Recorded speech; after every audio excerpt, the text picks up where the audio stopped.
जी अस्सलाम वालेकुम रहमतुल्लाहि व बरकातहू। जनाब अज माशाल्लाह बड़े दिनों के बाद माशाल्लाह बच्चे लिए बकरी लियांदी है तो बड़े दोस्तों की फरमाइश भी आई कि फौजी भाई A+ क्वालिटी का माशाल्लाह सैट लिया दिओ और जी चंगे हाइट कद वाली बकरी हो और जो जिस बकरी थले कम अज कम जिन्ना 2 to 2.5 लीटर दुध हो तो लो बिरा 2 to 2.5 लीटर दुध वाली माशाल्लाह बकरी आ गई। बिरा हैवी क्वालिटी की माशाल्लाह बकरी ने और चंगे हाइट कद वाली कम अज कम 36 इंच की हाइट है, मुँह 4 दांत है। लेकिन वीडियो नार मैं तुहानू सारी सारी इनफॉर्मेशन देवांगे तो बंदे नू नाल खड़ा करने का मकसद यह होता है कि तुहानू बिरा हाइट कद का भी पता लगे तो जी पठ के थले बिरा 2 to 2.5 महीने की पठ है और पठ के हाइट कद चेक कर सकते हैं। पठ भी चंगे हाइट कद तो लख रुपये वाली ब्रीड ने इंशाअल्लाह बिरावां नू हज़ारां रुपये मिल सी।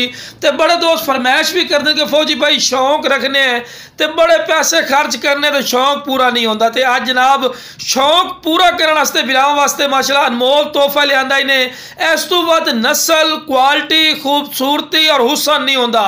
कोई ऐसा पॉइंट नहीं जो इस पठ का घट हो बिरा कन्ना दे लापर वगैरह तोता फेस चंगी जालर लंबी वेल दुम बिल्कुल सीधी और चंगे हवाने चड्डे ने ते ला बिरा पठ जी दी सो कन्ना दे लापर चेक करो चंगे लंबे कन और खूबसूरत फेस ब्यूटी बिरा इस तो बाद बिरा हुसन नहीं होता। बिरा लख रुपये बिरा फेस ब्यूटी चेक करो बिल्कुल तोता फेस मुंह जनाब बिल्कुल 4 दांती ने तो बिरा जी पठ सूए भी कन्ना दे लापर चेक करो बिरा चंगे लंबे कन तो ला बिरा इस तो बाद हवाना चड्डा नहीं होता। पहले सूए मुँह चौकी है तो हवाना चड्डा वेखो तो बाद उधर भी खाड़ मारा नहीं बिरा बिल्कुल नरम रेशम वाली कार बिरा थानी सू कोई खाड़ छड़ नहीं मारा और गारंटी शुदा 2.5 to 3 लीटर दुध इंशाल्लाह गारंटी शुदा 2 टाइम का दुध 2.5 लीटर बिरा तो खूबसूरत माशाल्लाह हवाना चड्डे ने और बिल्कुल बराबर हवाना चड्डे तो ला बिरा पठ वेखो वेखो जी पठ की कितनी लंबी वेल है बिरा आम इतनी वेखो जी नस्ली पाठी ने। हालांकि जिस रेट तो तुम्हें मिलना ना इंशाल्लाह ये पठ भी पैसे पूरे कर देने कुछ दिनों तो बाद।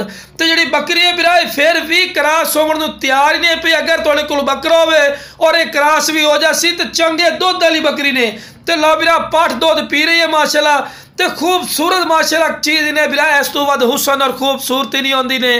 तो यह जनाब चीज़ है किसी फार्म को लगे जाओ या मदरसा मंडी का विजिट कर लो सोते के नाल दी पठ तुहानू 1,20,000 रुपये तो तले सैट नहीं मिलना।